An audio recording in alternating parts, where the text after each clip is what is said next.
Good afternoon. This is Randal with the Randal Report. Today's topic is about fathers. You want to make sure that you love your father and show appreciation for everything that he does for you, because most fathers will be a great source of support and love, and you can't take that for granted. So I'm going to give you a few tips on how to show your love and appreciation for your fathers and your parents in general, and hopefully this will help to strengthen the bond between you and your family.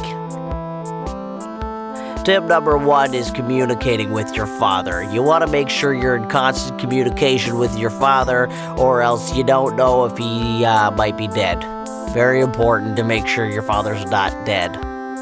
Tip number 2, make sure when you're talking to your father that it's actually your father and not someone that just gave you a number off the street. This could lead to a lot of confusion and thus neglecting your actual father, ruining that relationship you have with him. And that's not a good thing, people, so don't do it.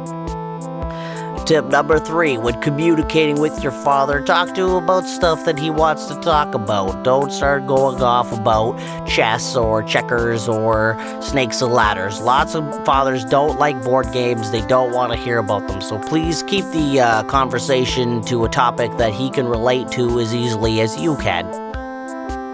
Tip number 4, try to see your father as often as possible. It doesn't count if you see him in a dream, or talk to his picture, or pretend that he's in the room with you. He needs to be there physically as well as mentally.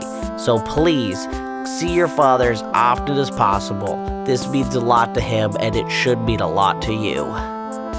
And finally, tip number 5, appreciate your fathers. They did a lot to bring you into the world, and they give you a lot of love and support, so please show that back to them as much as you can and as often as you can. For those people who don't have fathers or didn't get that kind of love and support, I'm sorry for this whole report, and you can pretty much disregard everything I've just said. Okay, thank you very much, and have a lovely day. Check for knives.